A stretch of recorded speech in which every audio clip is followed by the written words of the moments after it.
Boa tarde a todos. Obrigada por estarem conosco aqui na nossa videoconferência de resultados do terceiro trimestre de 2025. Nós divulgamos mais um trimestre muito consistente e para contar um pouco da evolução da nossa estratégia e dos principais destaques, estou aqui com o André Farber, nosso CEO, Miguel Cafruni, CFO, e também com o Francisco Santos, nosso executivo à frente das operações da Midem Financeira. Bom, a dinâmica vai ser o seguinte: nós vamos começar com a apresentação e, na sequência, vamos abrir para a sessão de perguntas e respostas.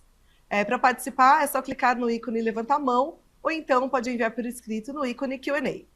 Antes de passar a palavra para o André, vou só dar alguns recadinhos iniciais. Essa videoconferência está sendo gravada e conta com tradução simultânea.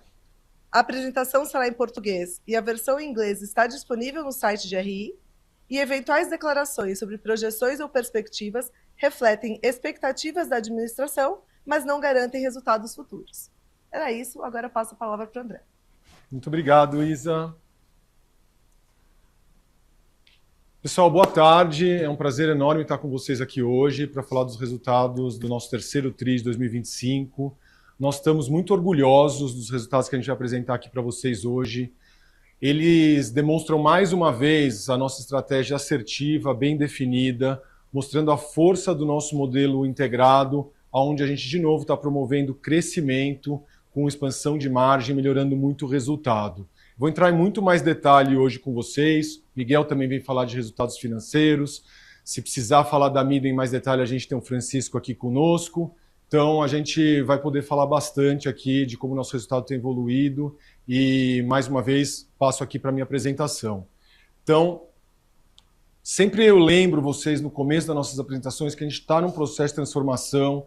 Eu assumi a companhia no meio de 2023, muitas mudanças aqui. A gente tem, a cada TRI, tomado decisões, algumas difíceis, outras que geram muita mudança no nosso negócio, mudanças de estrutura. Então, a gente lembrou aqui para vocês de transformações organizacionais que fizemos ali no começo da nossa jornada, ainda em 2023. Continuamos com algumas mudanças organizacionais em 2024 e agora em 2025 a gente também tem feito muita coisa. No final do primeiro semestre lançamos a nossa plataforma de cultura, que a gente chama de Nossos Fios. Com todas essas mudanças aqui, a gente considera muito importante e vital que a gente trabalhe de forma alinhada com uma equipe que viva a evolução dos valores da Riachuelo. Então, isso aqui aconteceu no final do semestre. Agora, em setembro, a gente tem investido muito na nossa marca Pool. Eu vou falar disso mais hoje, mas a gente fez muitos movimentos e acho que isso mostra como a gente acredita em marca, acredita na melhora de produto e a importância da nossa marca Pool, que é a nossa marca jovem, a nossa marca também que vibra e tem muito jeans aqui. E, por fim, agora essa semana, a gente acabou de fechar a emissão de uma nova dívida que a gente emitiu, substituindo todas as nossas dívidas anteriores, baixando muito o custo da nossa dívida. Foi um processo grande, planejado, durante todo o segundo semestre aqui agora, até começou um pouco antes, e a gente está muito feliz aqui de agora, anteontem, ter emitido a Guar 17, que vai deixar a nossa estrutura de capital ainda melhor. Então, tem muito mais coisa sendo feita, mas isso mostra essa consistência e esse trabalho profundo aqui que a gente tem feito durante esses 2 anos e meio. Quero entrar, então, no resumo dos nossos resultados. É um trimestre, mais uma vez, recorde. É o melhor terceiro trimestre aí da nossa história, desde que a gente olha os resultados dessa forma. A gente terminou com um EBITDA de 402, com um crescimento de vestuário, de same store, acima de 7%, 7,3%. Foi um trimestre onde a gente teve alguns desafios oriundos do clima, um inverno muito prolongado. A gente ainda está enfrentando um pouco de frio, principalmente no sul e no sudeste. A gente, na verdade, foi até mais conservador na nossa compra de inverno, então a gente tinha menos produtos, mas mesmo assim a gente conseguiu sustentar um crescimento muito robusto e sólido, aí acima de 7% em vestuário, principalmente nos momentos onde o varejo ele se aquece, em algumas datas comemorativas. A gente ainda vê o nosso negócio muito potente, com um crescimento muito robusto, e a gente acha que se o inverno tivesse sido mais curto, os nossos números teriam sido ainda melhores. A gente tem feito isso, esse crescimento dos últimos tris, eles têm sido, e já são 9 trimestres consecutivos de crescimento, eles têm acontecido com uma expansão de margem muito forte. Então foi mais um trimestre de expansão de margem de vestuário muito robusta, de margem como um todo na empresa, e já são 8 trimestres de evolução de margem consecutivos, o que vai, na combinação de crescimento com margem, melhora todo muito o nosso bottom line, todo o nosso resultado. Isso é consequência da nossa melhor gestão da nossa cadeia integrada, que começa ali da fábrica, com os nossos fios, mas com todo o planejamento de moda, planejamento de coleções, planejamento de preço, e isso bem feito em escala na empresa inteira tem gerado essa evolução de margem muito grande, que depois também se reflete na nossa margem EBITDA aqui de mercadorias, que a gente também foi para um nível recorde, atingimos aqui 14,2 de margem EBITDA de mercadorias, aí 1,6 acima do mesmo trimestre do ano anterior. Continuando, a gente considera o nosso segundo core o negócio de serviços financeiros, um negócio importantíssimo dentro do nosso portfólio de negócio. O primeiro core é moda, onde a gente mostrou esses resultados aqui, e a gente continua com resultados muito sólidos também no nosso negócio de serviços financeiros. A gente acha a magia do nosso negócio aqui é a combinação das potências desses dois negócios, que são negócios diferentes, que se apoiam, mas que ambos criam muito valor para o nosso negócio. Então a gente continua crescendo, com EBITDA de 119, a gente já vinha de resultados fortes, então crescemos aqui 6,5%, o EBITDA da Midway. E quando a gente olha para o EBITDA consolidado, como a gente vem muito forte nos dois negócios, a gente também vem para um EBITDA recorde de 16,4%, o melhor EBITDA da nossa série histórica. E por fim, a gente cresceu o lucro em 63%, chegamos em 74 milhões de lucro. Isso mostra essa reversão do resultado da empresa, mostra o quanto a gente está sólido aqui agora. Então, mais um trimestre de geração de lucro, e a gente vai ver mais para frente como esses lucros acumulados estão nos colocando num outro patamar de solidez e mostrando com muita força o resultado da combinação de todas essas alavancas. Então, seguindo aqui, um resuminho dessa mudança de patamar e de como a gente evoluiu bastante, colocou a empresa nesses últimos 2 anos em um outro lugar. Então, eu queria começar pela margem bruta de vestuário, que nos últimos 2 anos ela evoluiu 4,7, saindo de 51,5 para 56,2. Então, um resultado muito impressionante. E continuamos o trabalho, a gente vai falar um pouco das nossas alavancas do futuro, a gente enxerga ainda oportunidade de melhoria aqui. Se a gente olhar a margem EBITDA de mercadorias, a gente saiu da pandemia mais machucado, se condicionamos a trabalhar de forma profunda no negócio, estruturalmente, para melhorar nossa margem EBITDA, e a gente vê aqui no terceiro TRI um aumento aí de quase 4 pontos percentuais em relação ao mesmo TRI de 2 anos atrás. O mesmo vale para o nosso EBITDA consolidado, que é a somatória das nossas duas potências, o negócio de moda e o negócio financeiro, mais do que dobrou. Então, e aqui mostra a empresa em um totalmente diferente patamar. E, por fim, também falando de lucro, quando a gente olha os 9 meses desse ano versus os 9 meses do ano passado e os 9 meses de 23, os números falam por si. A gente está terminando esses 3 tris aqui do ano com 190 milhões, viemos de um prejuízo de 264 milhões em 23 e praticamente de um break-even no ano passado. Então, uma trajetória muito sólida, que nos dá muito orgulho, aonde quando a gente consolida os 9 meses aqui dos 3 anos, né, de 23 a 25, a gente vê uma melhora muito consistente, não tem um tri que vai melhor que o outro, a gente vem numa consistência de melhorando tri a tri, a gente tenta evitar aqui soluços, então a gente está muito contente e, como eu sempre digo para todo o time, a gente está no meio do trabalho e tem muita coisa por fazer ainda. Mas gostaria de continuar aqui com vocês, mais uma vez falando do lucro, uma outra forma de olhar o mesmo número. Quando a gente olha o número na visão LTM, a gente também veio de um prejuízo em 23 para começar a dar lucro de 215 no last 12 months de 2024, nesse mesmo período, e agora a gente já está em 440 milhões. Então, é mais um sinal aí dessa evolução, dessa robustez do nosso resultado e que a gente está construindo a Guararapes com muito mais força, com muito mais musculatura, para que a gente continue investindo nas coisas certas, com muito foco, criando o nosso futuro. Falando da nossa estratégia e como a gente vem trabalhando e continua trabalhando para continuar esse processo de adicionamento de valor, de adição de valor. Eu digo para o time que tudo que a gente faz tem que melhorar a experiência do consumidor.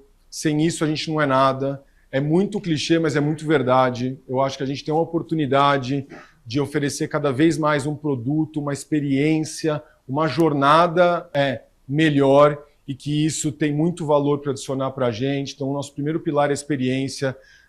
Não mudou nada em relação aos pilares que a gente já tem trazido para vocês em outras calls. Então, é uma continuidade, mas com potencial de melhoria. Esse é um novo pilar que a gente tem falado em algumas conversas e a gente está trazendo aqui. A gente vê uma oportunidade de crescimento do nosso footprint, de abertura de lojas. Então, aqui tem uma oportunidade de modernização do parque atual e também de abertura de lojas. Esse é o nosso segundo pilar. E esses dois pilares têm muito para sustentar o nosso crescimento de top line. Seguindo aqui, a gente vem trabalhando muito na cadeia da moda, nessa nossa cadeia integrada. A gente está chamando esse pilar aqui de eficiência em moda. Tem muito trabalho para ser feito aqui. Eu vou entrar um pouquinho mais no detalhe, mas é um dos pilares que ajudam a melhorar muito o nosso negócio, a nossa rentabilidade e podem tornar a nossa empresa cada vez mais eficiente, mais rentável e preparada para o futuro. O quarto pilar é sobre a continuação da evolução do negócio de serviços financeiros. A gente já tem resultados muito robustos, nos orgulhamos muito do que a gente criou até agora, mas a gente vê que a partir dessa plataforma, desse resultado, dessa escala, 4,5 milhões de cartões ativos, sistemas robustos, a gente tem como continuar criando valor e ter uma estratégia bem definida e profunda para a gente continuar crescendo aqui, tanto do ponto de vista de top line, como de geração de valor. E por fim, não menos importante, também temos oportunidades na nossa estrutura de capital. Já comecei a call hoje falando aqui da melhoria da nossa dívida. É um trabalho que a gente já tinha falado para vocês, dessas oportunidades, mas a gente continua vendo outras oportunidades e eu já vou elaborar um pouco mais para vocês, um pouco do que a gente está falando aqui. O objetivo de tudo isso é que a somatória do nosso crescimento de top line, a melhora da nossa eficiência, a continuidade do crescimento financeiro e a melhora da nossa estrutura de capital, elas gerem mais valor por metro quadrado na somatória do business de moda e de serviços financeiros. E a gente sente aqui que a gente está sentado em uma plataforma que tem muita potência a combinação desses dois negócios, o de moda e o de serviços financeiros. Entrando um pouco mais no detalhe do que tem por trás de cada uma dessas alavancas. Dentro da experiência, a gente fala da revitalização da marca Riachuelo, da revitalização da marca Pool, nosso primeiro pilar, que já se conecta com o segundo pilar, onde a gente está investindo em algumas poucas marcas, como a Pool.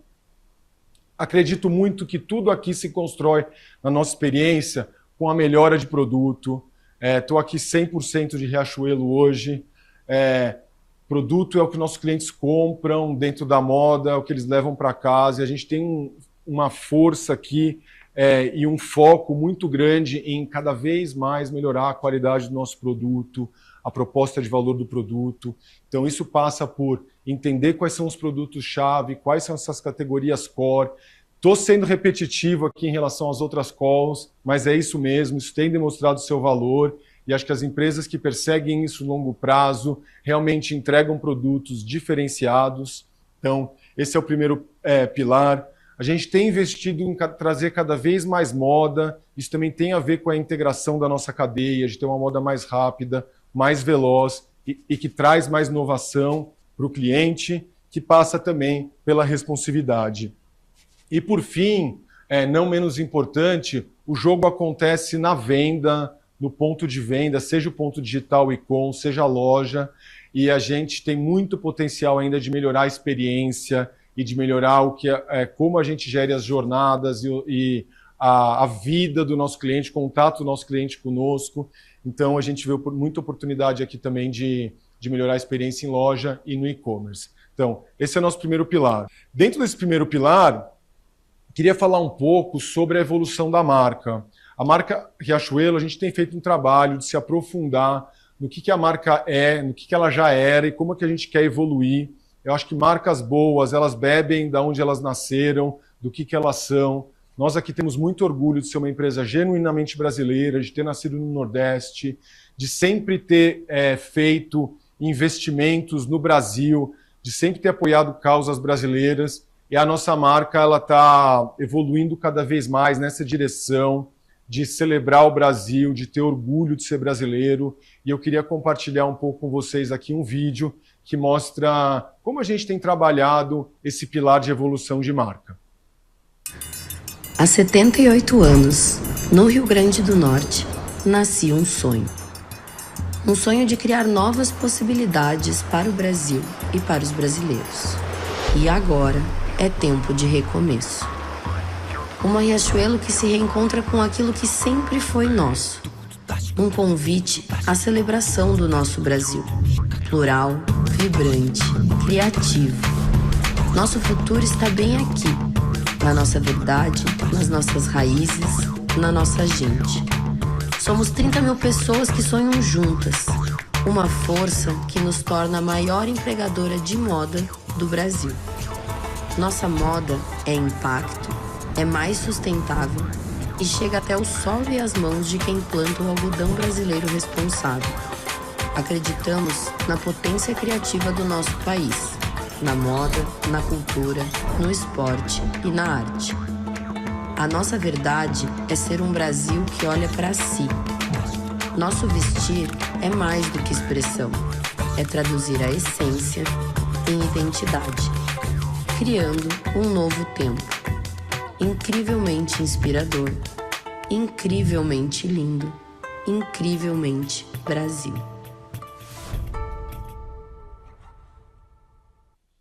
A Riachuelo acredita na potência criativa do brasileiro e a nossa marca está se propondo a celebrar isso e a gente, durante todas as nossas jornadas, trabalhar isso. Então, a partir de agora, a gente vem trabalhando isso já um pouco nos últimos meses, a gente vai investir cada vez mais nisso e a gente acredita que isso torna a nossa empresa mais forte, cria uma marca diferenciada. E vocês viram aqui um charminho de muita coisa boa que a gente ainda quer fazer, vai fazer, já está desenvolvendo aqui dentro de casa. Então, teremos muitas novidades aí nos próximos meses e que criam uma marca muito diferenciada. Continuando aqui com a nossa estratégia, eu falei também dos investimentos na marca Pool. Marca Pool é nossa marca jovem, muito jeans, mas também muita moda, e a gente fez grandes investimentos nesse tri na marca Pool, a gente patrocinou o The Town, a gente fez uma série de lançamentos, investiu em muito jeans com sustentabilidade e queria soltar um outro videozinho aqui para vocês conheçam um pouquinho melhor todos esses investimentos, todos esses desenvolvimentos que a gente tem feito na marca Pool. Por favor. A marca Pool ganhou ainda mais força na nossa estratégia em 2025. Com 3 vezes mais investimento na marca, lançamos produtos com novas modelagens na linha Pool Premium e avançamos em sustentabilidade. Todos os jeans da marca Pool são feitos com alta tecnologia que garantem redução de 60% menos químicos e 70% menos água, fruto de inovação em nanolaser, ozônio e nos processos de lavanderia. Este ano lançamos 2 linhas com algodão mais sustentável na família Pool. Pool Regen, feito com algodão regenerativo, com uso de 40% menos carga química em uma coleção 100% rastreável pela tecnologia blockchain. Pool Loop, nosso jeans reciclado, feito com quase 10 toneladas de aparas têxteis, alavancando a moda circular. As 42 mil peças da coleção Pool Loop são feitas com 25% de algodão reciclado e 75% de algodão brasileiro responsável. Veste, vai e volta, um conceito inovador para acelerar a circularidade em Paul Jeans. Essa é a moda que inspira o Brasil. Então é isso aí, como vocês viram, essa é a moda que inspira o Brasil. Boa parte de pool ela é feita na nossa própria fábrica. A gente tem uma cadeia, né, de uma série de fornecedores, mas também usa bastante a nossa fábrica. Temos investido muito em sustentabilidade, em novos modelos ali de que a gente consiga fazer um jeans cada vez mais sustentável, com menor pegada ambiental. E é só o começo, muita coisa legal para ser feita ainda. Mas vou continuar aqui com a nossa estratégia. Então, o segundo pilar, que é um pilar novo aqui para o call, é um pilar de footprint. Aqui a gente vê algumas oportunidades de melhorar a qualidade da nossa distribuição em geral. Então, tem oportunidade de expansão de lojas. A gente já ficou alguns anos parado aqui, fruto da pandemia, e agora a gente volta a crescer então. Esse ano a Riachuelo, o ano passado ela abriu uma loja, esse ano a Riachuelo já está abrindo 7 lojas, e a gente vê uma oportunidade de estar abrindo entre 15 e 20 lojas por ano. À medida que a gente vai evoluindo a marca, a gente também precisa modernizar nossas lojas, melhorar a experiência, então isso vem com a gente vem com uma estratégia de reformas de loja, a gente vem trabalhando no modelo, que modelo é esse, ainda não está pronto, mas também é uma das alavancas que a gente acha que, uma vez com o modelo calibrado, a gente consegue ter uma experiência melhor e também sendo uma estratégia de aumento de same-store sales. E, por fim, a gente tem uma rede aqui que ela já tem 50 anos, né, que a Riachuelo foi adquirida pela Guararapes. Então, a gente ainda vê algumas oportunidades de relocation, de melhora de localização de pontos, que também podem ajudar no nosso crescimento. Então, isso faz parte do nosso pilar de footprint e que a gente enxerga que a somatória dessas diferentes iniciativas tem um grande potencial de geração de valor. Queria pular agora para o pilar de eficiência de moda. Aqui tem muita coisa, a gente tenta resumir aqui em alguns bullets aqui na tela, mas passa por integrar cada vez melhor a nossa fábrica, tendo cada vez mais produtos modais na nossa cadeia, utilizando a nossa fábrica também com mais velocidade, com mais responsividade. À medida que a gente vai amadurecendo os processos do nosso time de moda, com o nosso time de fábrica, a gente também tem muita oportunidade de melhora de eficiência. Então, alguns dos elementos, entre vários outros, da nossa geração de eficiência em moda. A logística é um tema importantíssimo no nosso negócio, como a gente distribui os produtos entre CDs e loja, a disponibilidade, o quanto a gente gera de sobra, os algoritmos que tem por trás estão no centro da nossa estratégia.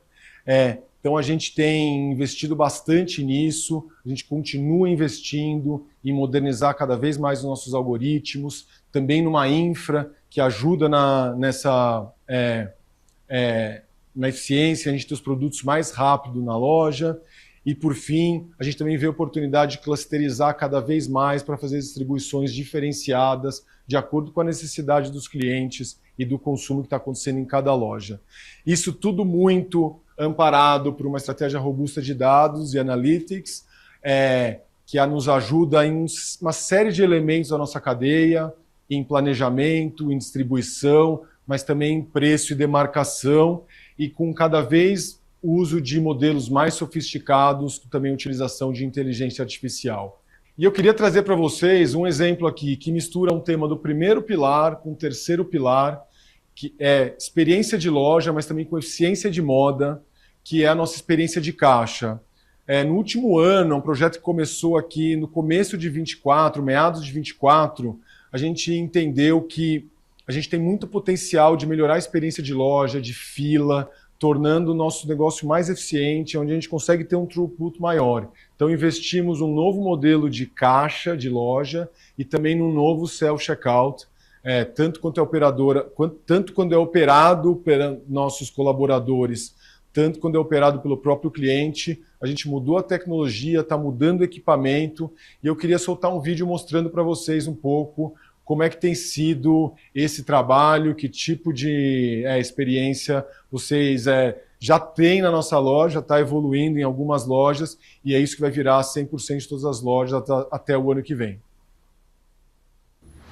Investimento em tecnologia e inovação foram prioridades ao longo de 2025. E para melhorar a experiência de compra em loja, implementamos o sistema PDX em todos os caixas, simplificando o processo de venda e reduzindo o tempo de treinamento dos times de loja para a operação. Também desenvolvemos um novo self-checkout com tecnologia RFID e interface intuitiva que reduz o tempo médio de transação em 55,6%, resultando em filas mais ágeis e uma experiência de compra em poucos passos. Até 2026, serão 450 novos self-checkouts implementados, com ganho de 36% em produtividade, jornada de compra 44% mais curta e leitura de produtos 67% mais veloz. Evoluir em experiência é o nosso compromisso. Vocês viram como eu estou animado com esse projeto, tanto que eu fui operar a caixa. Acho que a gente, das próximas vezes, pode até ter um melhor modelo aqui, mas eu acho que é um projeto que eu abracei muito desde o começo da minha chegada. A gente entendeu que tinha uma oportunidade da diminuição de filas, principalmente em datas comemorativas, em também modernizar esse passo final aqui da nossa jornada. Então, até no lançamento desses produtos, eu fiz live com o time, operei, fiz tudo, e vocês viram aqui um exemplo do videozinho que explica um pouco mais sobre o projeto. Mas queria continuar aqui com a apresentação e continuar falando da nossa estratégia. Quarto pilar é da Midway. Tenho falado que o nosso negócio ele se fortalece muito e tem muito mais potência quando a gente combina um negócio de moda com um negócio de serviços financeiros. A Midway tem mostrado excelentes resultados nos últimos tris aqui, nos últimos anos, mas a gente vê a oportunidade de continuar construindo aqui, e a pergunta é como? E os nossos principais elementos da estratégia da Midway estão aqui. A gente vê a oportunidade de continuar fortalecendo os produtos que a gente já faz, de geração de crédito nas lojas Riachuelo, a gente tem um produto forte de empréstimo pessoal, a gente também distribui seguros. Então, aqui tem uma evolução do que já fazemos. Em algum momento da nossa história, começamos a oferecer outros produtos, como seguros, empréstimo pessoal, e a gente sente que a gente está no momento de ampliar também nosso portfólio de produtos e que a gente pode oferecer outros produtos que têm muita sinergia com o nosso negócio e que são elementos que geram valor para o cliente, mas também tem o potencial de geração de valor gigantesco para o nosso negócio, onde a gente usa essa plataforma que a gente tem um CAC reduzido, porque as lojas Riachuelo já estão lá, nosso balcão ele já está lá colocado, tem o CAC praticamente zero, e a gente consegue, a partir daí, e outros canais que a gente também tem, oferecer novos produtos para esses clientes. E, por fim, também vemos a Midway, o nosso cartão, como um fortalecimento do nosso ecossistema e do nosso relacionamento com clientes. Então, também temos evoluído aqui, temos um novo programa de relacionamento, com benefícios bem claros. Então, isso a gente acha que a somatória de tudo isso nos fortalece e gera mais valor para o cliente e também para o acionista. Então, esse é o pilar da Midway. E o último pilar é o pilar de estrutura de capital. No primeiro slide de hoje, eu falei para vocês sobre o reperfilamento da nossa dívida, onde a gente reduziu o custo da nossa dívida bastante, de CDI mais 2,4 para CDI mais 0,95. Então, trabalho que a gente já tinha comentado com vocês que a gente estava fazendo, de estrutura de capital, a evolução, o reperfilamento da dívida, vocês estão vendo o resultado aqui já agora. Um outro tema que a gente tem bastante detalhe e que a gente pode evoluir bastante é na estrutura de funding da Midway, com o crescimento da Midway, com todo o capital empregado ali. A gente pode trabalhar em formas mais inteligentes de trazer esse capital. E a gente é uma empresa que sempre investiu muito na nossa infra, em fazer o negócio crescer. Então, a gente é dono de fábrica, a gente tem uma fábrica em Fortaleza desativada, a gente é dono de 47 imóveis, a gente tem um shopping também, o maior shopping de Natal, o Midway. Então a gente vê uma oportunidade de discussão do que fazer com os nossos ativos, como a gente pode fazer com que eles sejam mais rentáveis. Então, são discussões também que temos feito e que elas somadas todas estão no nosso pilar de evolução da nossa estrutura de capital.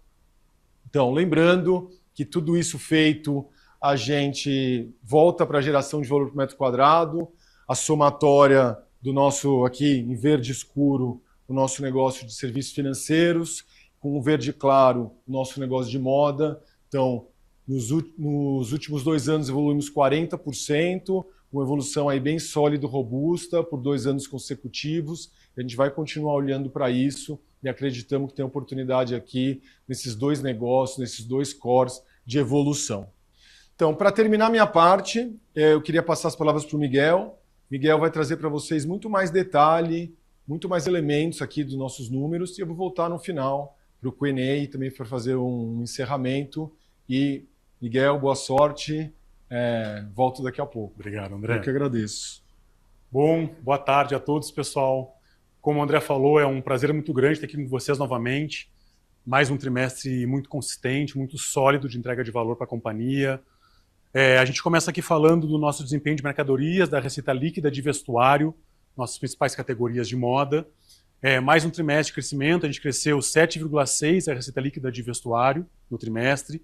Atingimos basicamente 1,5 bilhão de reais, contra perto de 1,4 bilhão no tri passado, em 24.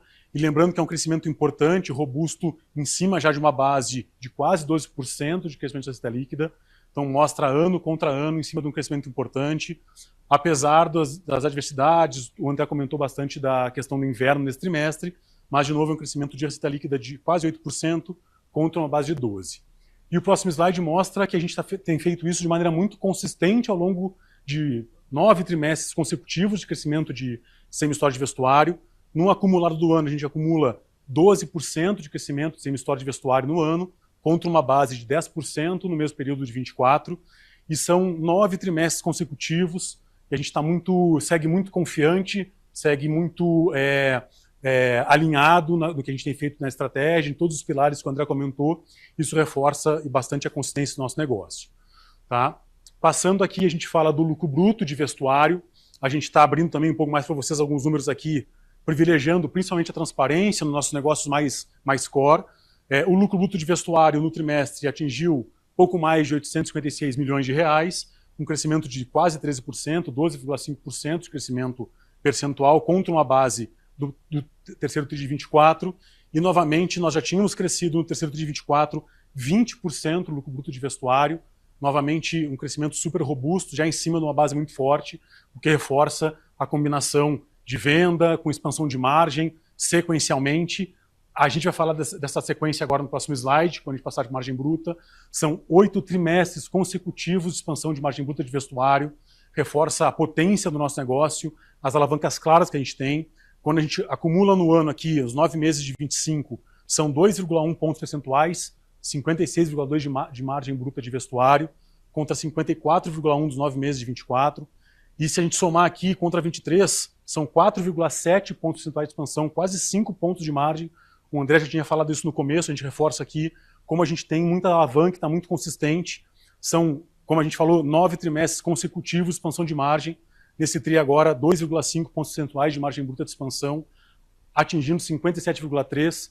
E tão interessante aqui quanto essa consistência, a gente escuta muito do segmento de moda, né, do varejo de moda, que o segundo trimestre é o trimestre de maior margem do segmento, por inverno. A gente viu aqui, que normalmente, e é verdade, a gente sabe disso, né? A gente pega assim, o nosso segundo trimestre de 24, a gente fez 55,4%, aí devolveu um pedaço, tem muita venda no segundo trimestre. Aqui a gente vê as nossas alavancas cada vez mais ganhando tração, ganhando relevância, entregando cada vez mais resultado. E a gente defendeu o mesmo patamar de margem do segundo TRI, onde é um trimestre forte, sendo que no segundo TRI de 25 agora a gente ainda teve menos penetração de inverno, a gente vendeu menos inverno do que no segundo TRI de 24, e a gente manteve a consistência, manteve o mesmo patamar de margem, e novamente 2,5 pontos de expansão, é muito forte, reforça bastante nossa estratégia, nosso negócio. E aí a gente trouxe novamente aquele slide que foi bastante bem recebido no TRI passado, que ele dá mais clareza de como a gente tem feito essa expansão de margem. Aqui, quando a gente olha o terceiro TRI de 25, contra o terceiro de 24, aqueles 2,5 pontos de expansão de margem.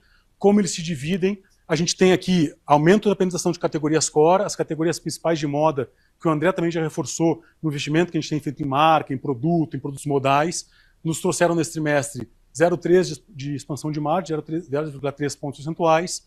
O grosso e o grande ganho aqui, quase 2 pontos percentuais de expansão de margem, vem deficiências na melhor utilização da fábrica, o refinamento e cada vez mais o aperfeiçoamento do nosso modelo operacional. E também a gente tem começado a trabalhar, já colhendo um pouco mais de marcação, mas ainda no começo de um trabalho, de um ciclo de estratégia de pricing, também de menor demarcação. Nesse trimestre trouxe 0,3 pontos de expansão de margem bruta de vestuário para a gente. Tá?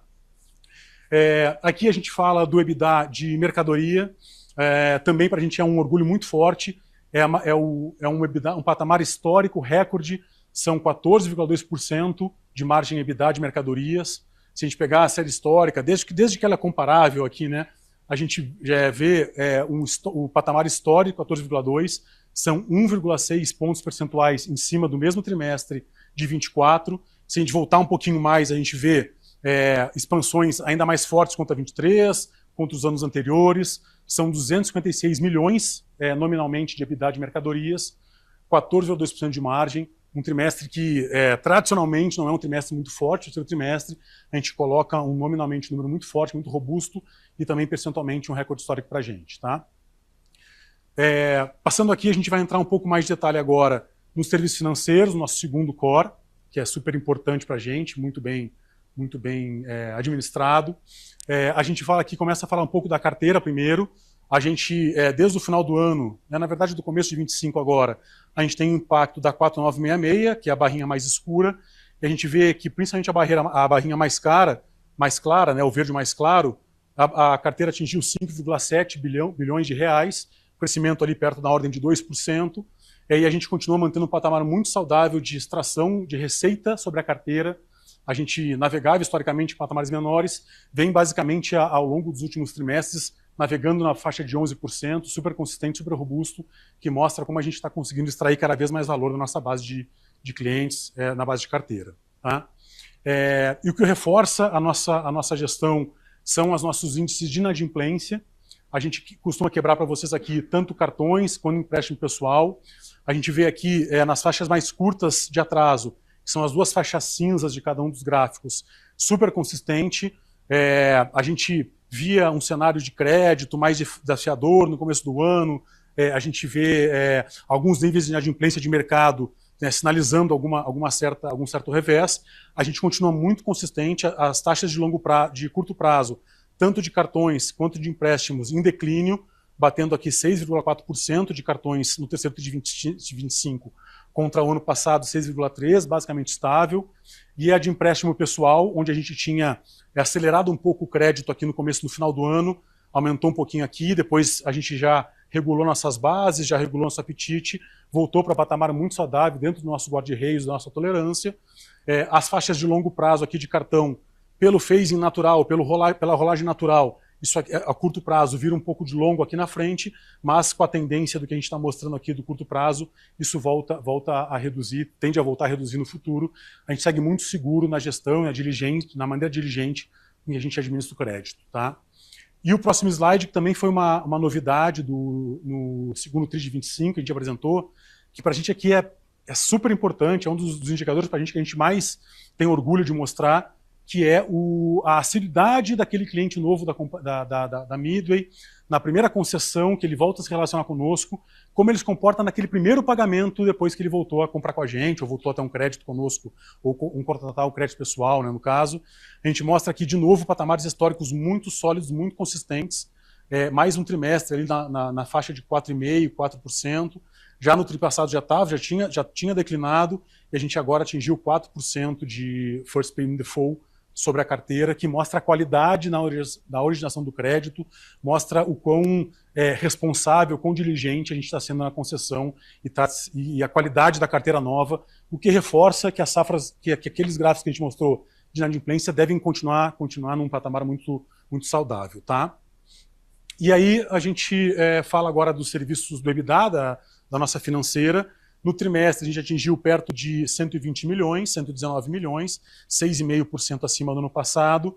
Mas o mais importante aqui é mostrar a mudança de patamar. A gente vinha aqui no acumulado do ano, nos 9 primeiros meses de cada ano, saiu de um patamar ali de 100 milhões, um pouco menos, até em 23, para um patamar crescente, consistente, robusto. São 16% de EBITDA serviços financeiros nos 9 meses de 25 contra os 9 meses de 24, 356 milhões contra 306 milhões dos 9 meses de 24, 16% de crescimento, mais de 6% de crescimento, o que reforça que a gente está gerindo de forma muito diligente, muito consistente também a nossa financeira, o nosso braço de financeiros. Tá? E aí falando agora do desempenho consolidado, voltando um pouco mais para o macro, olhando a companhia como um todo de novo, primeiro a gente fala sobre a nossa alavancagem operacional, a gente mostra novamente muita consistência, a gente saiu de uma alavancagem de 37,5 no terceiro TRI de 22, para 36,8 em 23, 36,2 em 24 e continua muito consistente, continua muito sólido, mantendo investimentos, pensando na companhia para o futuro, para o longo prazo e praticamente um patamar bastante sólido, bastante estável. Tá? Passando agora para o slide de EBITDA consolidado, foram 402 milhões no terceiro trimestre de 25, uma margem também recorde de 16,4% de margem EBITDA consolidada, uma expansão de 1,2 pontos percentuais sobre o mesmo período de 24, onde a gente fez 350 milhões, 16,4 agora, contra 15,2, e a gente vê novamente essa consistência, é uma margem EBITDA recorde para a companhia, a gente está muito, muito orgulhoso desse resultado e muito confiante de que a gente está naquela transformação que o André comenta e tem muita coisa para coletar ainda. Isso reforça pelo slide do lucro, que talvez seja um dos slides que mais nos orgulha, uma mudança de patamar super importante aqui de resultados da companhia. A gente vê nos 9 meses de 24, a gente ainda estava navegando ali num prejuízo, 15 milhões no acumulado dos 9M em 24. Agora a gente navega em 190 milhões de lucro nos 9 meses de 25. E quando a gente olha a performance trimestre a trimestre, a gente vê também uma lucratividade recorde no trimestre. São 74 milhões contra 45 no mesmo período do ano passado. 63% de aumento, que mostra a mudança clara de patamar da companhia, um lucro líquido recorde, que nos deixa muito orgulhosos e muito confiantes para a sequência. Aqui a geração de caixa do trimestre, nós geramos no trimestre 47 milhões, partindo do EBITDA, o Free Cash Flow to Firm. Tá?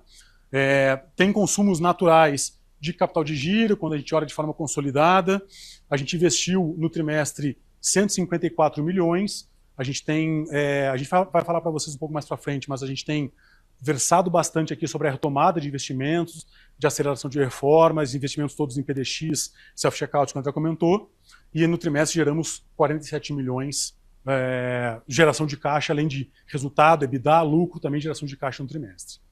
Os investimentos, aqueles 158 milhões de reais que a gente investiu, representaram 6,4% da receita no trimestre. A gente também vem retomando patamares históricos que eram menores. Aqui, nos últimos 2 anos, a gente focou muito em desalavancagem, muito em usar o caixa para pagar muita dívida da companhia, aquelas dívidas mais caras. Então a gente atrofiou um pouco, segurou um pouco esse percentual. Historicamente, a gente já navegava em percentual mais saudável, mais perto do que a gente acredita para o futuro. Nós versamos muito com vocês nos últimos calls, dizendo que esse patamar retornaria para entre 6, 6,5, 7. Foi o que atingiu nesse trimestre. Foram 158 milhões de reais investidos contra 113.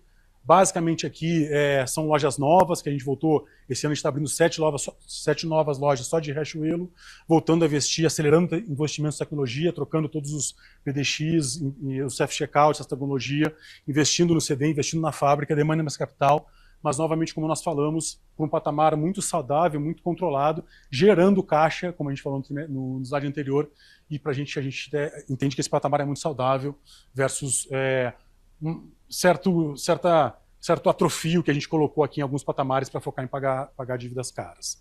Tá? Isso reverbera aqui, consolida a nossa dívida líquida. No trimestre, a nossa dívida líquida apontou e fechou em perto de 840 milhões, contra 870 de setembro de 24, contra o segundo TRI de 25. Tem um leve aumento ali, acho que 67 milhões, Influência porque o caixa, a gente tirou do caixa em agosto de 25, 60 milhões de dividendos, então é importante olhar considerando essas duas linhas, mas segue num patamar de alavancagem de um decréscimo e uma redução, declínio da alavancagem financeira da companhia, lembrando que em 23 a gente saiu de um patamar de alavancagem de 2, praticamente 2, quase 2,8, terminando na métrica pré-FRS, e a gente está num patamar de alavancagem agora de meia vez EBITDA, super controlado, super administrado, levemente abaixo do mesmo trimestre do ano passado. E aí eu queria terminar aqui, a gente queria novamente dar um pouco mais de detalhes sobre essa nova emissão de dívida que a gente fez essa semana. A gente trocou todas as debêntures mais caras e anteriores da companhia, tanto a de Riacho quanto a de Guara, por um custo muito mais eficiente, com mais duration. Isso trouxe uma eficiência isso vai trazer uma eficiência muito importante que a gente vai reconhecer no P&L da companhia nos próximos trimestres.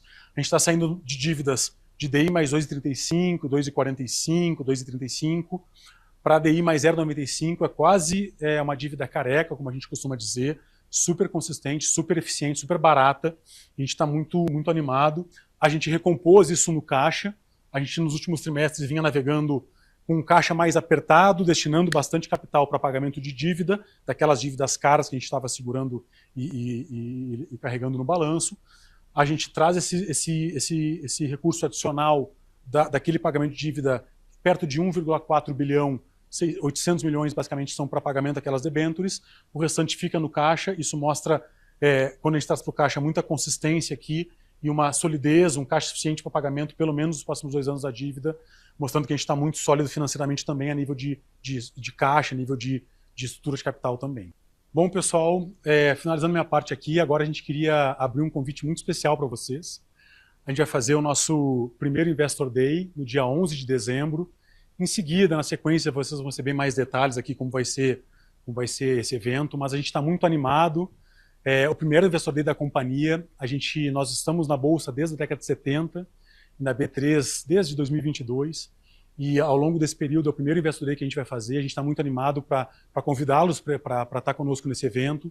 É um evento que a gente vai detalhar mais a nossa estratégia, vocês vão poder conhecer os outros executivos da companhia, compartilhar conosco o que a gente está fazendo, e a gente quer convidá-los aqui para o primeiro Investor Day da companhia, dia 11 de dezembro. Obrigado mais uma vez por estar com vocês aqui na divulgação do nosso terceiro trimestre. A gente queria agora passar para o Q&A. Devolvo a palavra para a Isa e me junto com a turma ali. Obrigado.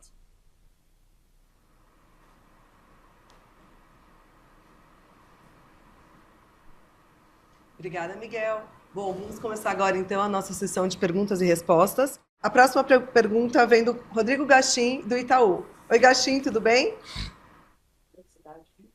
Boa tarde, pessoal. Aqui é o Vinícius Preto do Itaú. Eu queria explorar um pouco mais o tema da margem bruta, que mais uma vez foi destaque do resultado de vocês.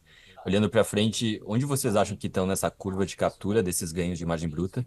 E onde ainda acham que tem mais oportunidade, tanto olhando para essa parte de capturas internas quanto de inteligência comercial? Oi, Gastim. Posso pegar aqui. Obrigado pela pergunta, obrigado por estar aqui conosco mais uma vez. Olha, acho que essa pergunta a gente já falou algumas vezes sobre ela, historicamente, aonde que a gente está na nossa jornada. A gente sente que tem muito para ser feito ainda, que a gente está no meio dessa jornada, que a gente tem demonstrado que a gente já andou bastante, mas eu acho que a gente está na metade do trabalho desse avanço de margem bruta. A gente fala muito da nossa jornada de transformação. A gente primeiro encheu a fábrica, depois a gente começou a trabalhar com a fábrica, mexer nos processos da fábrica com o varejo.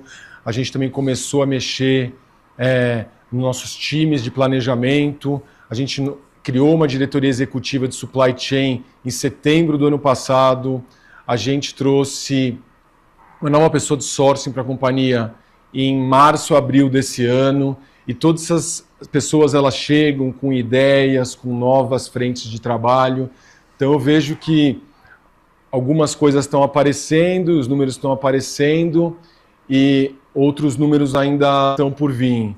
A gente não consegue precisar o quanto que ainda vem, porque ela depende de uma série de fatores, mas eu tenho bastante ainda crença e acredito no nosso trabalho, que a gente ainda está construindo o nosso futuro, que a gente não chegou. Para também não ficar só nessa resposta meio em cima do muro, acho que eu poderia falar, por exemplo, da parte de preço. a gente trabalhou muito nesses últimos 2 anos em melhorar como a gente fazia a nossa demarcação. A gente saiu de uma demarcação que era feita no final da season para fazer ela mais dentro da season, mexendo em preço a cada 2 semanas, às vezes em alguns casos até em 1 semana. Isso está gerando esse resultado que você vê agora. A gente agora passa para uma nova fase onde a gente tem... a gente organizou nossos dados, está parte daquele pilar de analytics na eficiência de moda, onde a gente começa então a quebrar isso por loja, por cor, e isso deveria gerar também bastante valor na nossa margem bruta.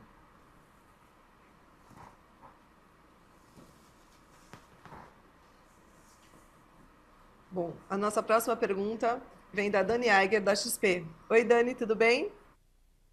Oi, pessoal, tudo bom? Obrigada por pegar minha pergunta e parabéns aí por mais um resultado aí bastante consistente. Eu tenho 2 perguntas aqui do meu lado. A primeira é sobre, eu acho que o André falou aí dessa questão do novo capítulo de lojas, né? E falou um pouquinho de expansão, falou um pouquinho de reformas, mas bem por cima. Eu queria pedir para, de repente, vocês trazerem um pouquinho mais de detalhes, enfim, talvez timing de que a gente pode esperar essas reformas, talvez a gente vê a primeira, né, para a gente já ter uma ideia de qual conceito é esse, ou se de repente vocês vão primeiro apresentar um pouco o conceito, talvez até no próprio day, enfim, mas para a gente entender um pouquinho de quais possíveis alavancas vão vir desse modelo, né? Enfim, então, o que você já puder trazer para a gente seria bem bacana. E aí a minha segunda, um pouquinho falando de estrutura de capital, né? Aí a gente viu bastante notícia aí sobre a possível venda do shopping, né? Mas não apenas isso, mas também olhando a dinâmica de dividendo. A gente está tendo uma discussão aí que a gente vê em várias companhias de eventualmente antecipar pagamento de dividendo, né? Frente à questão da reforma de R e a possível taxação aí por vir. Queria entender como que seria a cabeça da companhia, até porque tem bastante espaço aí de projetos estratégicos, né? Então tem acho que muita coisa para fazer. Então, se vocês puderem ajudar a gente também a pensar na estrutura de capital da companhia, acho que seria bem bacana. Obrigada. Eu que agradeço, Dani. Ótimas perguntas. Eu acho que quando a gente fala da evolução de loja, a gente está trabalhando com várias frentes ao mesmo tempo. Vou começar pela parte de expansão, independente do modelo, que a gente já começou a intensificar e já gerar os primeiros resultados. Então, a gente vem de praticamente não abrir loja. 23 foi um ano que a gente abriu uma loja. Isso fruto da gente estar endividado, de a gente ter atrofiado esse músculo dentro da companhia. E aí a gente começou, à medida que o resultado foi melhorando, olhando no final de 23 para potenciais aberturas. E esse ano a gente já está abrindo entre 6 a 7 Riachuelos. Então, já é uma evolução bastante grande. A gente acha que isso faz diferença no nosso resultado à medida que você vai empilhando isso. Então, essa é uma parte do tema de lojas, de aberturas. Acho que a segunda parte é a parte de evoluir nosso modelo de loja e evoluir a experiência e a gente conseguir incremento de same-store sales, uma vez que você tem uma loja com uma melhor experiência, com uma melhor jornada, e onde o cliente ele navega melhor e aí também compra mais. Eu acredito muito que boas lojas saem de bons pensamentos de marca, é onde tudo começa. Então, a gente vem trabalhado, a gente falou um pouquinho para vocês hoje sobre a evolução da marca Riachuelo, sobre acreditar na potência do Brasil, se orgulhar de ser brasileiro, de tudo que a gente faz diferente com a nossa cadeia integrada, de ser mais sustentável. Então, a gente investiu muito nesses últimos 18 meses em refinar para onde a marca vai. E isso ficando mais claro a partir de agora, a gente entra num novo capítulo, que é como que essa marca ela vive dentro de um four-wall, né, de uma loja, e também todas as outras melhoras de jornada que a gente pode fazer. Então, a gente também tem trabalhado bastante nesse tema agora, e acho que você tem razão, a gente, nas nossas próximas interações, a gente aí vai trazer novidades para vocês. Vou mudar para o tema do dividendo, que você também perguntou. O que eu acredito, o que é a crença da companhia, a crença do André, a crença da família, dos acionistas controladores? Uma boa empresa é uma empresa que cresce, é uma empresa que é rentável, é uma empresa que investe no futuro para continuar crescendo e sendo rentável, e é uma empresa que sempre que possível distribui dividendos para os seus acionistas, para também distribuir valor para todos os stakeholders, mas sempre respeitando as premissas anteriores. Então, pegando o exemplo que a gente acabou de passar, a gente vem desalavancando a companhia, mas já fez uma distribuição de dividendos agora recente, 60 milhões de reais. Então, à medida que o resultado vai melhorando, a gente vai olhar para o futuro, para os projetos estratégicos e também para o potencial de distribuição de dividendos, mas sempre respeitando os nossos planos de longo prazo e uma estrutura de capital que nunca cria um peso muito grande para a companhia de serviços de juros, etc. Então, a gente tem essa visão muito clara. Aí pode ter determinados momentos que a gente delibere políticas de distribuição de dividendos que podem variar um pouquinho para a direita, um pouquinho para a esquerda, mas essa é a política e o pensamento da companhia. Excelente, muito claro. Obrigada. Obrigada a você, Dani. A nossa próxima pergunta vem da Isabela, do UBS. Oi, Isa, tudo bem? Pode fazer sua pergunta. Oi, Isa. Oi, pessoal. Boa tarde. Obrigada pelo espaço aqui. Do nosso lado, a gente tem duas também. Então, primeiro, eu queria voltar no tema da margem bruta, mas explorando um pouco mais o ponto da fábrica, né? Vocês têm dado um detalhamento até bastante útil para a gente, né, de onde tem vindo os principais ganhos, né? E as capturas internas têm vindo se destacado aí. Então, assim, a gente queria tentar um pouco mensurar ali, digamos que de 0 a 10 ali, nesse caminho de melhorias de fábrica, em que ponto que a gente está, né? Se isso ainda tem um espaço grande para acontecer, o grosso já foi. E aí, vendo até na prática lá dentro da fábrica, o que vocês têm feito, o que ainda falta fazer, onde que vocês veem mais capacidade, mais espaço para internalizar a produção, enfim, dar um pouquinho de cor nesse lado aí fabril, de eficiências. E um outro ponto, também ainda relacionado a esse ganho ali de margem, ganho de produtividade agora, em questão de loja, como é que vocês têm visto ali as oportunidades para talvez uma redução ali na Cameba, né, cama, mesa e banho? Como é que vocês veem isso potencialmente ajudando o ganho de produtividade, né, e consequentemente uma margem bruta? Como é que vem isso evoluindo ali nas lojas, nas aberturas, nas reformas, enfim, essa dinâmica também dentro das lojas? Acho que são esses dois pontos. Obrigada. Eu que agradeço, Isa. Obrigado aí pelas perguntas. Começando com o tema da evolução de margem e do papel da fábrica.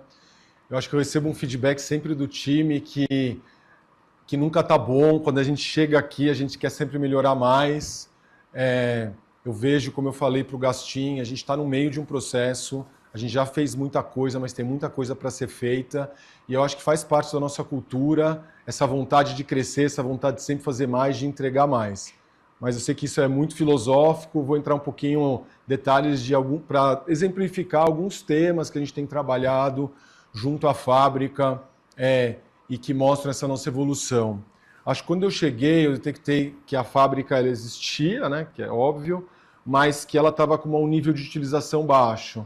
A primeira parte da jornada foi uma parte de assim, faz sentido encher mais a nossa fábrica? E se a gente enche a nossa fábrica, a gente enche em quais categorias? E aí a gente fez esse trabalho ele fez com que a fábrica operasse com bastante mais volume. A gente cresceu o volume da fábrica em 30%, 40% nesses últimos 2 anos. E a gente também entendeu que a fábrica, nessas categorias que a gente escolheu, ela tem de 7% a 8% a mais de margem do que fornecedores não da fábrica. É o valor da integração da cadeia.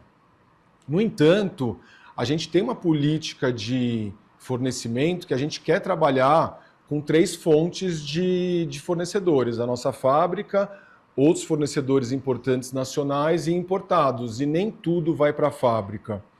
Nesse momento, a gente está fazendo o mesmo trabalho que a gente fez lá entre 23 e 24, mas de uma forma muito mais granular. A gente está pegando subcategorias e aí a gente está entendendo bem, apropriando de forma correta as margens na fábrica, entendendo como, então, no começo, lá atrás, a gente estava olhando, por exemplo, em camisetas. Vou dar um exemplo, não é tão real esse exemplo, mas assim, se aproxima muito da realidade. Camisetas, a gente em geral tem mais margem. Então vamos fazer tudo, a maioria das camisetas, dessas malhas aqui, a gente vai fazer dentro da fábrica. Hoje a gente já entende que não é o caso, mas assim, que uma regata, porque tem um diferente tipo de corte, pode ter uma margem menor e a gente nem tem a melhor maquinário na fábrica para fazer isso, e aí a gente pode estar usando outro tipo de fornecimento para fazer isso. Mas é um outro nível de granularidade, perdão. Como eu falei, um dos exemplos que eu falei aqui, a gente acabou de contratar há 5 meses uma nova diretora de sourcing, ela tem feito um grande projeto de make versus buy na companhia, então isso vai nos ajudar muito a entender todas as outras melhorias que a gente pode fazer nas nossas escolhas, do que a fábrica faz, do que ela não faz, que é tão importante quanto, o que gera mais complexidade e a gente também vai tirar da fábrica.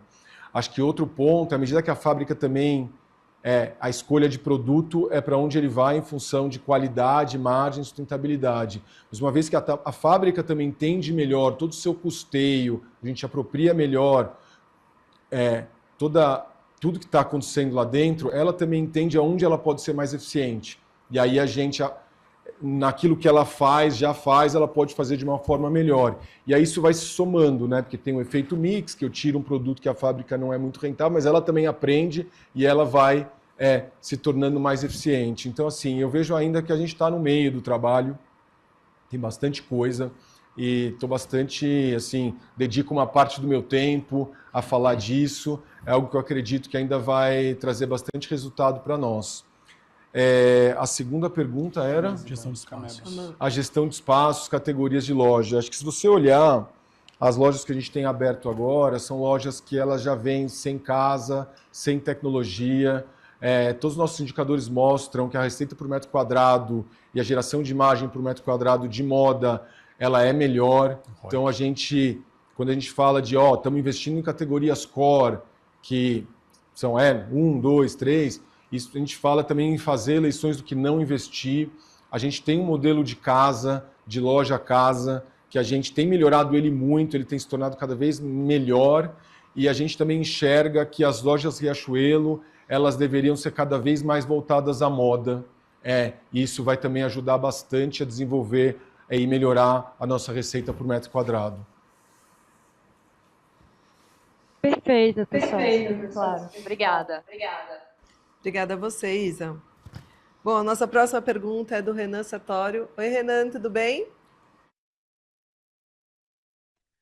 Boa tarde, gente, tudo bom? Eu tenho um follow-up aqui na questão de internalização da produção. Eu queria saber se vocês vão atacar alguma coisa de coleção de inverno, né, para ter um pouco menos de dependência dos importados no ano que vem. E também queria perguntar sobre a Midway, como é que vocês estão vendo a inadimplência agora na ponta em outubro, novembro? Estão vendo o cenário macro impactando um pouco mais na capacidade do cliente de pagar as dívidas? Posso pegar a parte do inverno e eu passo para o Fran para ele falar da parte de inadimplência. E obrigado pela pergunta. Olha, é uma ótima pergunta porque a gente usa muito pouco a fábrica e até a gente tem alguns problemas de fornecimento até nacional no inverno. A Ásia tem muito mais escala e normalmente a maioria do inverno ela vem de fora do Brasil. Dito isso, a gente tem feito um trabalho de identificar quais categorias podem ter um fornecimento nacional, inclusive da nossa fábrica, e com isso a gente poder ser mais reativo, mais veloz, estar mais preparado para as diferentes temperaturas que podem acontecer todo ano. E acho que isso é um bom exemplo de como a gente está no processo de amadurecimento, de evolução, de como usar a nossa fábrica. A nossa fábrica até esse ano fez muito pouco de inverno, se não quase nada.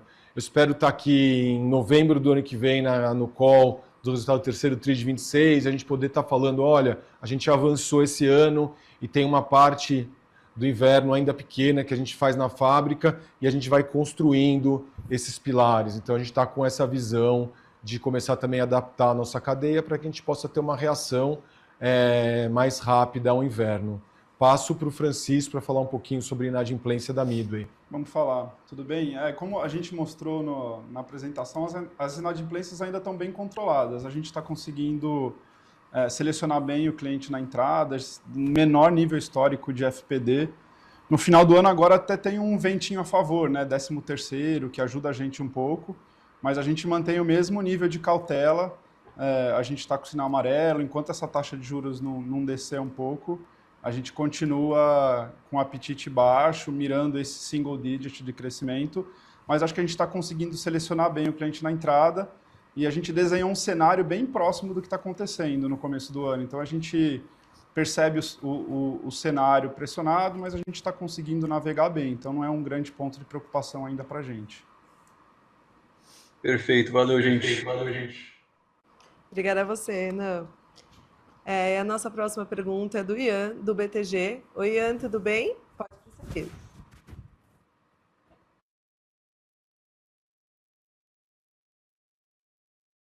Opa, boa tarde, pessoal. Boa tarde, André, Miguel, Francisco, Isa, demais diretores. São duas perguntas aqui do meu lado.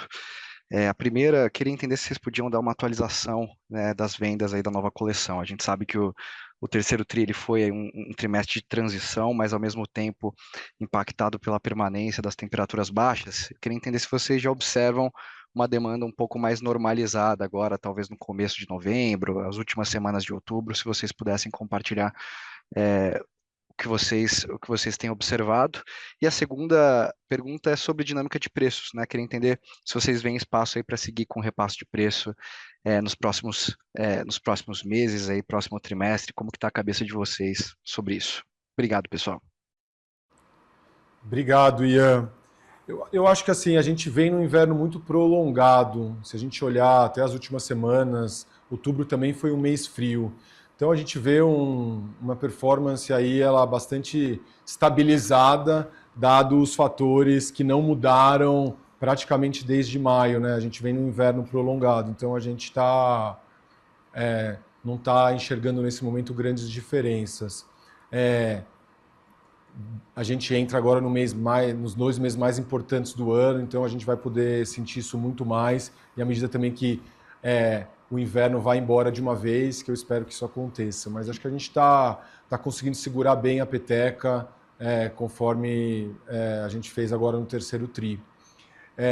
Olhando para... A segunda pergunta era de... Uma parte era das temperaturas e das vendas, tinha uma segunda pergunta. Repasse de preço. Repasse de preço, como a gente vê espaço. Repasse de preço. Olha, eu acho que dentro da nossa estratégia, no pilar de experiência, a gente tem a melhora de produto. E a melhora de produto, ela, se bem feita e o consumidor estiver disponível, não tiver uma grande crise em condições normais de temperatura e pressão, ela acaba gerando que a gente venda produtos com maior valor agregado, não necessariamente repassando o preço. Nós temos investido em marca, nós temos investido em times de produto, em tecnologias para melhorar o produto, na nossa fábrica para melhorar o produto, e acho que é inevitável que ao longo dos meses, anos, a gente vá conseguir ver nosso trabalho sendo bem feito, que a gente tenha um aumento, né, de preço médio, se o trabalho de marca e de adição de valor é bem feito. No entanto, eu gosto de pensar também que a gente tem um negócio robusto, onde a gente está conseguindo trazer cada vez mais margem para ele, e se tiver algum problema na economia mais macro, ou até na nossa própria execução mais micro, a gente tem um modelo onde a gente consegue segurar também, eventualmente, baixas de preço, e aí a gente tem um modelo que navega assim, o plano de longo prazo é melhorar produto e aumentar preço médio, mas a gente também constrói os pilares de eficiência para que, caso a gente tenha algumas lombadas, a gente consiga também baixar preço para sustentar volume e um consumidor que está mais apertado. Então eu estou bastante confiante assim, com o que a gente está criando aqui e na sustentabilidade disso para a construção do longo prazo. Perfeito. Claro. Muito obrigado. Obrigada a você. Bom, e a nossa próxima pergunta é do Rubem, do Santander. Ele enviou por escrito, tá? Ele pede se a gente pode dar um update sobre o e-commerce. Qual é a representatividade do digital hoje na venda de vestuário e quanto isso tem evoluído ao longo do ano. Se o crescimento de despesas de marketing, que tem sido relevante esse ano, tem algum efeito de marketing de performance ou se a maior parte é investimento em marca. Posso pegar também, ótima pergunta, Rubem. A gente está com uma estratégia também com e-commerce muito forte. A gente não abre exatamente o número, mas ele está sustentando por vários meses um duplo dígito muito robusto.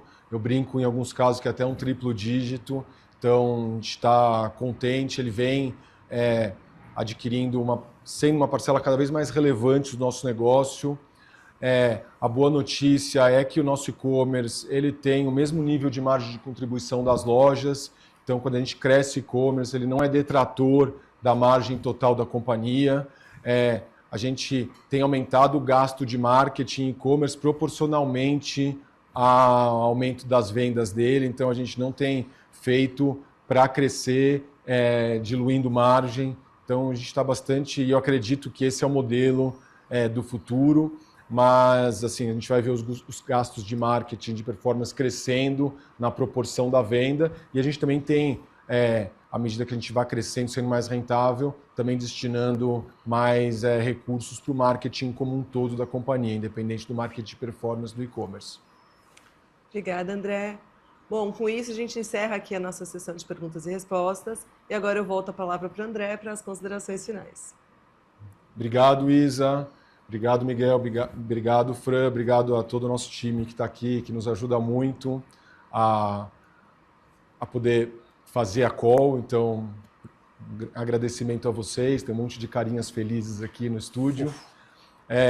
Mas eu queria também, além dos agradecimentos, falar um pouquinho de como eu estou enxergando o momento, a estratégia da companhia e como é que está a minha cabeça. Então, compartilhei com vocês a evolução dos nossos pilares estratégicos, são 5 pilares.